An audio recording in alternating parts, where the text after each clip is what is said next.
प्रणाम सब गोटे के। हम रेखा झा अहाँ सबके आइ एकटा नचारी सुनाब रहल छी। देखू देखू देखू सखिया अजगुत रंग है, देखू देखू देखू सखिया अजगुत रंग है।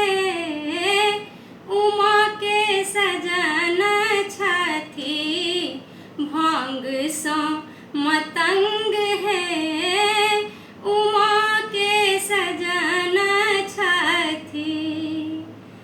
हाथ में त्रिशूल छन्हि केश बीच गंग है, हाथ में त्रिशूल छन्हि केश बीच गंग है।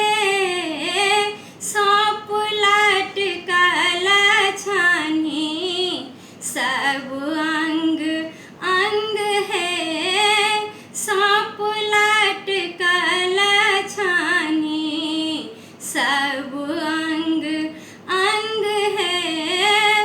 उमा के सजन छथि संग में बाराती लूल्हा लंगड़ा बपंग है, संग में बाराती लूल्हा लंगड़ा बपंग है।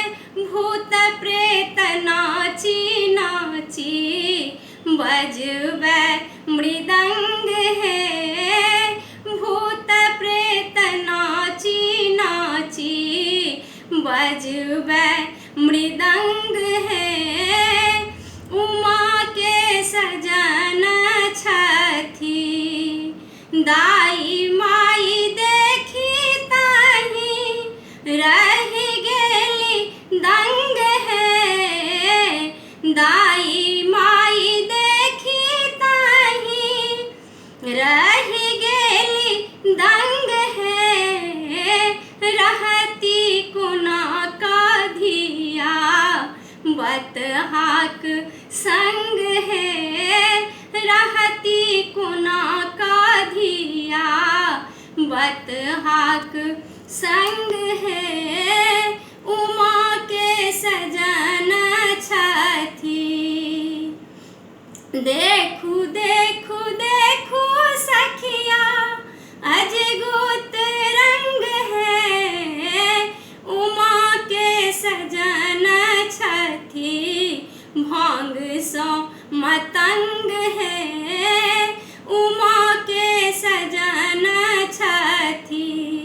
देह छन्हि मैल जनु लोह पर जंग है, देह छन्हि मैल जनु लोह पर जंग है।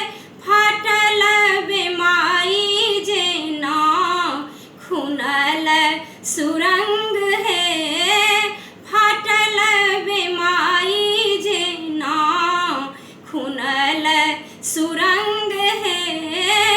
उमा के सजन छथि होएती हरान गौरी पीसैत भंग है, होएती हरान गौरी पीसैत भंग है।